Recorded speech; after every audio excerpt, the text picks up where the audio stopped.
Hola, hoy nos metemos en un tema fundamental si tratamos con la administración aquí en España, la responsabilidad patrimonial.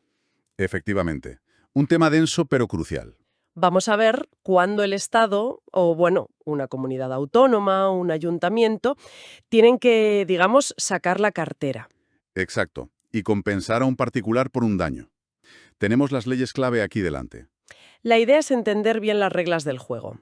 A ver, si una actuación pública nos hace daño, ¿qué podemos hacer? ¿Qué opciones hay? ¿Qué se necesita para que nos indemnicen? Esa es la cuestión. Y ojo que ya de entrada hay algo potente. La ley dice que tenemos derecho a indemnización por cualquier lesión Sí, que sea consecuencia del funcionamiento. Y aquí viene lo bueno. normal o anormal. Justo, normal o anormal de los servicios públicos. O sea que no hace falta que sea un error clamoroso, incluso si actúan según el libro. Podrían tener que indemnizar, salvo fuerza mayor, claro está. Esto ya de por sí da que pensar, ¿eh? A ver cómo se aterriza esto. Pues sí, vamos a ello. Empecemos justo por ahí, por ese principio tan general. Funcionamiento normal o anormal. Suena muy, muy amplio. Lo es en la formulación inicial, sí. ¿Qué tipo de lesión es la que realmente cuenta? ¿Cómo se limita? Claro, la ley y la jurisprudencia lo matizan. Para que una lesión sea indemnizable, necesita cumplir varios requisitos. Son como filtros. Vale, Primero, tiene que ser efectiva, o sea, un daño real, ya producido. No vale una suposición, un «y sí». entendido. Nada de hipótesis. Segundo, evaluable económicamente. Tiene que poderse traducir a dinero. Aunque sea un daño moral, por ejemplo. Exacto. También los daños morales se cuantifican económicamente, aunque sea complejo. Y tercero, Individualizada. que afecte a una persona concreta o a un grupo identificable. No puede ser una carga general que soportamos todos como ciudadanos. Vale. Efectiva, cuantificable y personal. ¿Algo más? Sí, y es fundamental, que sea un daño que el particular no tenga el deber jurídico de soportar. Ah, claro. Hay cosas que nos perjudican, pero que la ley nos obliga a asumir. Piense en un impuesto nuevo, o una normativa urbanística que limita algo. Esos perjuicios, digamos, legales, no entran aquí. Exacto. Solo los daños que consideramos antijurídicos, los que van más allá de esas cargas comunes. Entendido. No es un cheque en blanco, ni mucho menos. El daño tiene que ser real, valorable, concreto y, sobre todo, algo que no estemos obligados a aguantar por ley. Eso es. Pero bueno, la responsabilidad no viene solo del día a día, del funcionamiento de los servicios. Las fuentes que manejamos hablan de algo más complejo. La responsabilidad por leyes. Así es. Eso ya es meterse en un terreno más delicado. ¿Cómo va eso? Bueno, hay un supuesto, que no es muy común, de leyes no expropiatorias que causan daño y la propia ley ya dice que habrá indemnización. Vale, eso sería lo fácil si la ley lo prevé. Pero lo que genera más lío, más casos, son dos situaciones muy específicas. Cuando los daños vienen de aplicar, uno, una norma española con rango de ley que luego el Tribunal Constitucional declara inconstitucional. Ajá. Y dos, una norma nacional que resulta ser contraria al derecho de la Unión Europea, según lo diga el Tribunal de Justicia de la UE. Ostras, esto es interesante. A ver, una ley que estuvo vigente, que se aplicó, Exacto. Y causó daños. y años después, ¡zas!, la declaran inconstitucional o contraria a Europa. ¿Eso puede generar indemnizaciones? Puede, pero... Basta con esa declaración posterior. No, que va. Ojalá. Los requisitos son muy estrictos. Casi una gincana para el afectado. A ver, cuenta, para la ley inconstitucional, por ejemplo. Pues no basta con decir, esta ley me perjudicó y ahora es inconstitucional. Necesitas haber recurrido en su momento la actuación administrativa que te hizo daño, la que se basaba en esa ley. Vale, haber pleiteado. Haber pleiteado y haber perdido, con sentencia firme desestimatoria. Uf, Y aquí viene lo más difícil, que en ese recurso que perdiste, hubieras alegado expresamente la inconstitucionalidad que, tiempo después, el Constitucional ha reconocido. pero bueno, o sea que tenías que ser adivino, avisar tú de la inconstitucionalidad antes que el propio TC. Pues sí, básicamente. Tienes que haber planteado la cuestión en tu pleito. Y si no lo hiciste, aunque la ley sea claramente inconstitucional y te haya fastidiado, Te quedas sin nada. pues según la ley, sí, Es un requisito muy criticado, la verdad, por lo duro que es. me lo imagino. Y para la norma contraria al derecho de la UE, también hay que ser visionario. Es parecido. También necesitas esa sentencia firme previa donde perdiste. Pero además, se suman los requisitos propios del derecho comunitario. ¿Más requisitos aún? Sí, son básicamente tres. 1. Que la norma europea que se ha violado tuviera como objetivo dar derechos a los particulares. Vale. 2. Que esa violación por parte de España sea suficientemente caracterizada. Esto es clave. ¿Y qué significa eso de suficientemente caracterizada? Suena un poco abstracto. Lo es, pero la jurisprudencia europea lo interpreta como una violación grave y manifiesta. No un simple error, no una interpretación discutible.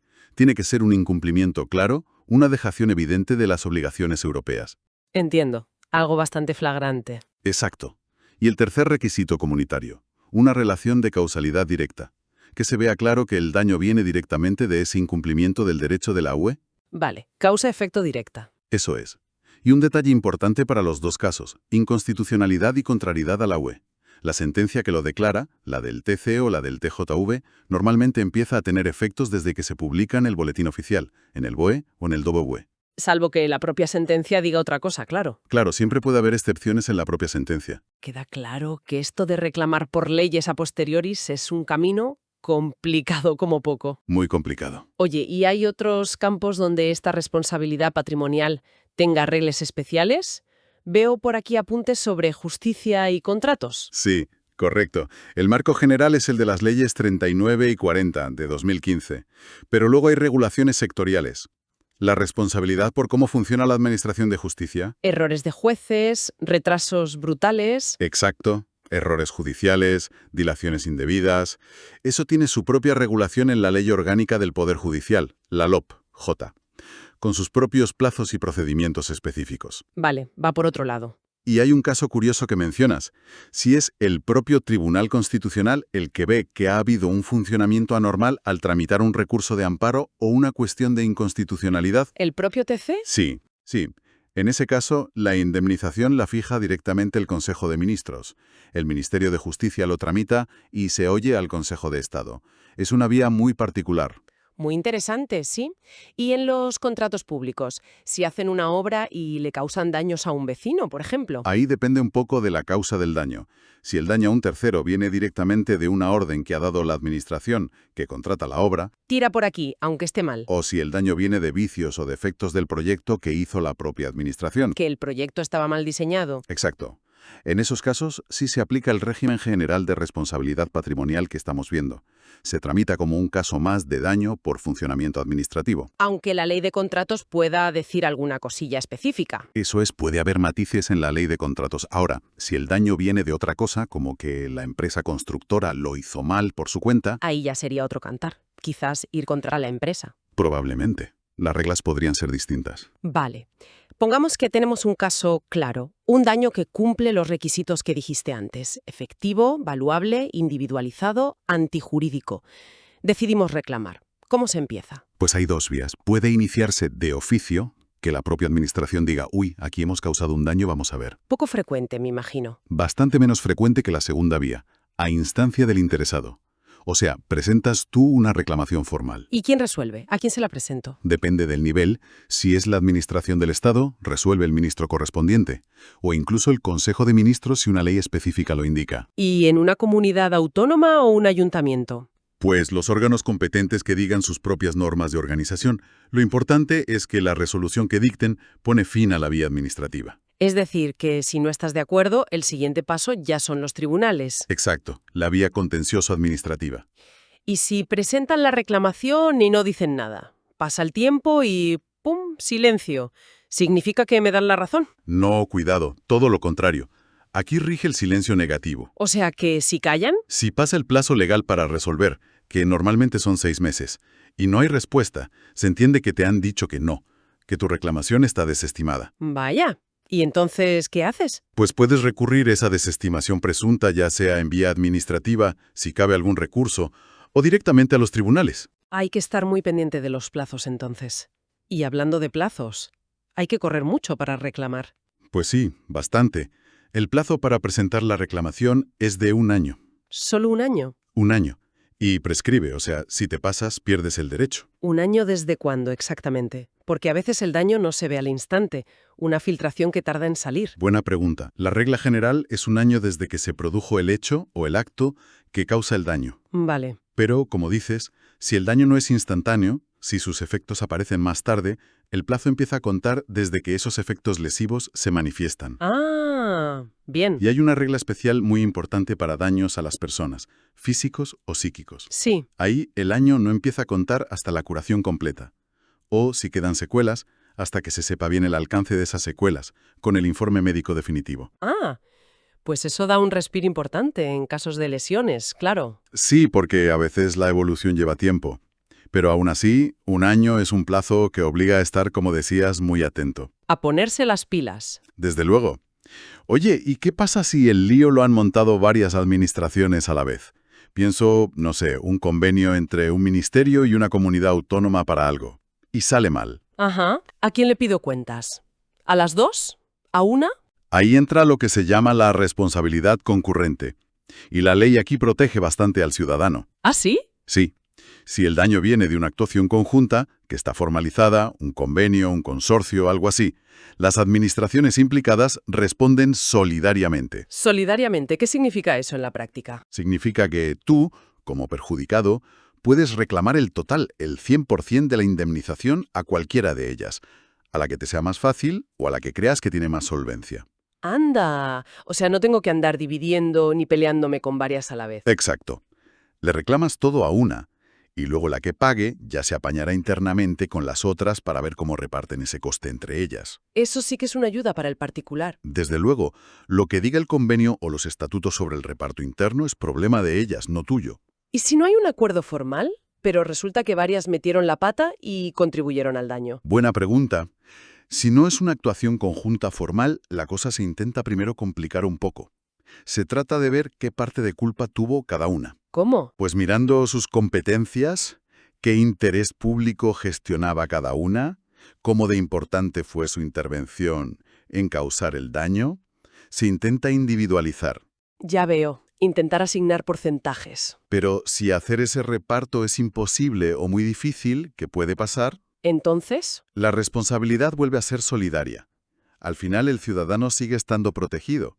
Si no se puede dividir, responden todas del total frente a ti. vale. O sea que, en última instancia, la solidaridad es la red de seguridad para el ciudadano. Exactamente. ¿Y quién lleva el papeleo? ¿Quién tramita el expediente en estos casos de varias administraciones? Pues normalmente la competencia la tiene la administración que digan los estatutos del órgano conjunto si existe. Vale. Si no hay órgano conjunto o los estatutos no dicen nada, suele ser la que tenga mayor participación en la financiación del asunto, la que pone más dinero, digamos. Lógico. Y esa administración que tramita tiene que, obligatoriamente, consultar a las otras implicadas antes de decidir.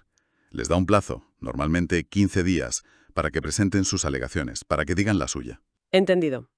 Volvamos a la indemnización en sí. Antes mencionaste la fuerza mayor como una excepción, un caso en que la administración no paga. Sí, es una causa de exoneración. ¿Qué es exactamente? Ponme ejemplos. ¿Un terremoto? ¿Una inundación gigante? Exacto. La fuerza mayor son hechos o circunstancias que cumplen dos condiciones. Son externos al funcionamiento del servicio y, sobre todo, eran imprevisibles o, aunque se pudieran prever, eran inevitables según cómo estaba la ciencia o la técnica en ese momento. Algo totalmente fuera de control. Eso es. Fenómenos naturales extraordinarios, un atentado terrorista, una guerra, algo que rompe totalmente la relación causa-efecto entre la actuación administrativa y el daño. Y eso es distinto del caso fortuito. Sí, es importante distinguirlos. El caso fortuito sería algo imprevisto pero interno al servicio. Una avería rara en una máquina, por ejemplo. El caso fortuito normalmente no exime de responsabilidad a la administración. La fuerza mayor sí. Vale, diferencia importante. Si hay fuerza mayor, no hay indemnización por esta vía. Correcto. Aunque, ojo, eso no quita que pueda haber otras ayudas o prestaciones que estén previstas en otras leyes para esas situaciones de catástrofe. Claro, ayudas por desastre natural, seguros. Exacto. Y si sí hay derecho a indemnizar, ¿cómo se calcula la pasta? ¿Cuánto me toca? La regla de oro es la reparación integral. La indemnización tiene que cubrir todo el daño que se ha sufrido. ¿Y cómo se valora eso? Pues se calcula tomando como referencia el valor que tenía la lesión, el bien dañado, lo que dejaste de ganar, el daño moral, en el día en que efectivamente se produjo ese daño. En el momento del perjuicio. Exacto. Pero claro, desde que se produce el daño hasta que te pagan, puede pasar mucho tiempo. El procedimiento administrativo lleva lo suyo. Ya, y la inflación se come el valor. Justo. Por eso, esa cantidad inicial se tiene que actualizar. Se actualiza hasta la fecha en que termine el procedimiento de responsabilidad. ¿Y cómo se actualiza? Con la inflación oficial, usando la variación del índice de precios al consumo, el IPC, que publica el Instituto Nacional de Estadística, el INE. Vale, se actualiza con el IPC.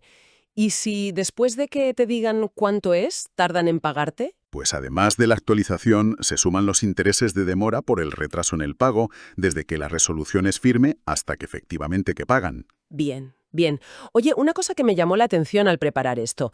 Leí que la indemnización no siempre tiene que ser dinero contante y sonante. Es verdad, la ley prevé cierta flexibilidad, lo cual es interesante. Pueden pagarte en especia. Sí, si resulta más adecuado para reparar el daño y además conviene al interés público, se puede acordar con el interesado cambiar la indemnización económica por una compensación en especie. ¿Por ejemplo? Pues si te dañaron una valla, en vez de darte el dinero para arreglarla, te la reconstruyen ellos. O si te expropiaron un terreno, quizás te pueden dar otro similar en compensación. Y también leí algo de pagos periódicos. También, se puede acordar que la indemnización se abone poco a poco en pagos periódicos, en lugar de todo de golpe.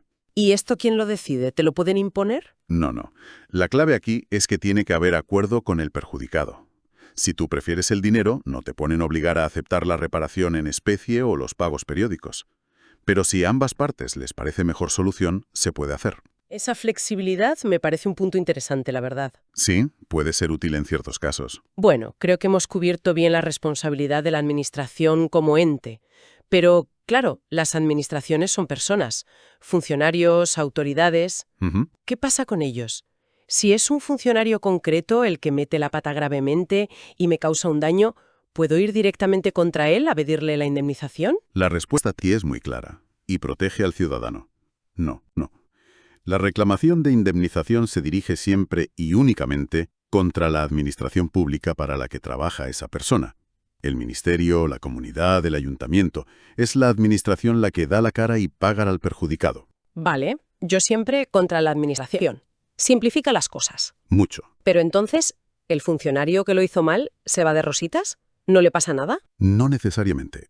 Una vez que la administración ha pagado la indemnización al ciudadano, la ley le obliga a mirar hacia adentro, ¿A hacer qué? a iniciar un procedimiento interno que se llama acción de regreso, para exigirle responsabilidades a esa autoridad o a ese empleado público que con su actuación causó el daño. Ah, vale. La administración le pide cuentas a su empleado. Exacto. Pero, y esto es súper importante, solo puede hacerlo si esa persona actuó con dolo. O sea, con intención de hacer daño. Exacto. O con culpa o negligencia que sean graves. Ajá. La palabra clave es graves. Fundamental.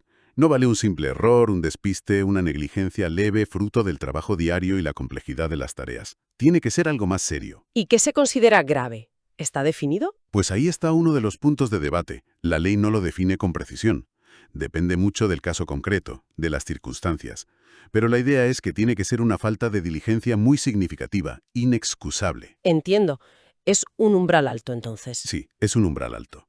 Se busca un equilibrio, que el empleador responda si actúa muy mal, pero que no tenga miedo a trabajar por temor a que cualquier error le cueste el patrimonio. Claro. Proteger también al funcionario que actúa de buena fe. Exacto. Y este mismo mecanismo de exigir responsabilidad interna también se aplica si el personal causa daños no a un ciudadano, sino a los propios bienes de la administración, por ese mismo dolo, culpa o negligencia graves. Vale. ¿Y la decisión que se tome en ese procedimiento interno se puede recurrir? Sí, esa resolución sobre la responsabilidad del empleado también pone fin a la vía administrativa, o sea que se podría recurrir ante los tribunales contencioso administrativos. Perfecto. ¿Y qué pasa si la actuación del funcionario, además de negligente o dolosa, es un delito? ¿Un cohecho? ¿Una prevaricación? Bueno, ahí ya entramos en la vía penal. ¿Se para todo lo administrativo hasta que hablen los jueces penales? No necesariamente. Son caminos que van en paralelo en principio. La responsabilidad penal del empleado público y la responsabilidad civil que pueda derivar directamente de ese delito, por ejemplo, devolver el dinero de un soborno, se ven en la jurisdicción penal, con las reglas del Código Penal. Vale. Y la regla general es que el procedimiento administrativo para fijar la indemnización por responsabilidad patrimonial, la que paga la Administración a ciudadano, no se suspende porque haya un proceso penal en marcha. Ah, no. No como regla general. Solo se suspendería el trámite administrativo si fuera absolutamente imprescindible saber qué deciden los jueces penales sobre los hechos para poder determinar si hubo o no responsabilidad administrativa. Si el hecho mismo está en duda y solo el juez penal puede aclararlo. Exacto. Pero son casos excepcionales. Normalmente van por separado. Entendido. Vías paralelas salvo excepción muy justificada. Oye, y ya para terminar de encajar todas las piezas, las fuentes hablan de una responsabilidad de derecho privado de las administraciones. Sí. ¿Cuándo aplica eso? ¿Qué es? Pues esto ocurre cuando la administración no actúa ejerciendo sus poderes públicos, su imperium, como decimos los juristas. Cuando no impone, no sanciona, no expropia. Exacto. Sino cuando actúa en relaciones jurídicas de derecho privado, como si fuera un particular más. Por ejemplo. Pues imagínate que la administración tiene un local vacío y lo alquila a una empresa, o firma un contrato de suministro de material de oficina normal y corriente, un contrato mercantil. Vale, actúa como un propietario o un cliente más. Si no, Sino aplicando las normas de la responsabilidad civil normales, las del Código Civil, como si fuera una empresa privada cuyo empleado ha causado un daño. Se considera un acto propio de la administración, pero bajo el régimen de derecho privado. es otro mundo, digamos. Es otro régimen jurídico distinto, sí. Perfecto. Pues oye, creo que hemos conseguido darle una buena vuelta a este tema de la responsabilidad patrimonial. Sí, hemos tocado los puntos clave. Hemos visto ese principio general, que ya de por sí es potente, lo del funcionamiento normal o anormal. Fundamental entender eso. Luego, las complicaciones cuando hay leyes por medio, las inconstitucionales o las contrarias a la UE, con esos requisitos tan exigentes. El camino difícil, sí. El procedimiento para reclamar con ese plazo tan corto del año y la importancia de cuándo empieza a contar. El plazo de prescripción, crítico. La solución solidaria cuando hay varias administraciones, que protege al ciudadano. Muy importante la solidaridad. Cómo se calcula la indemnización con la actualización por IPC y los intereses. Y esa opción flexible de pago en especie o periódico. La reparación integral y sus modalidades. Y finalmente, cómo funciona la responsabilidad del personal. El ciudadano siempre contra la administración. Pero esta luego puede repetir contra el empleado si hubo dolo o negligencia grave. Exacto, la acción de regreso con ese umbral de gravedad. Creo que da una visión bastante completa. Sí, es un sistema complejo, pero que intenta buscar un equilibrio, por un lado, proteger los derechos de los particulares frente a la actuación de un ente tan poderoso como la administración. Que no quedemos indefensos. Eso es.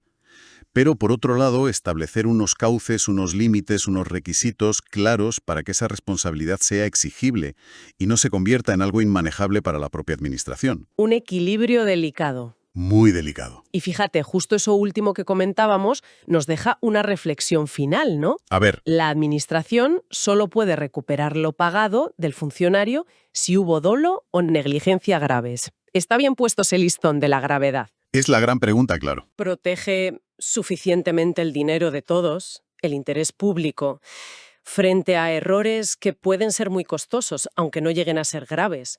O por el contrario, es un umbral necesario para que los empleados públicos puedan trabajar sin un miedo paralizante a equivocarse en tareas que a menudo son muy complejas. ¿Dónde está el punto justo entre la rendición de cuentas y la protección del funcionario que actúa de buena fe? Quizás la clave está en definir mejor qué es grave en cada contexto, ¿no? O en poner más medios para evitar los errores antes de que ocurran. Podría ser. Desde luego es una cuestión con muchas aristas y que seguro que sigue dando qué hablar. Ahí queda esa idea para seguir dándole vueltas.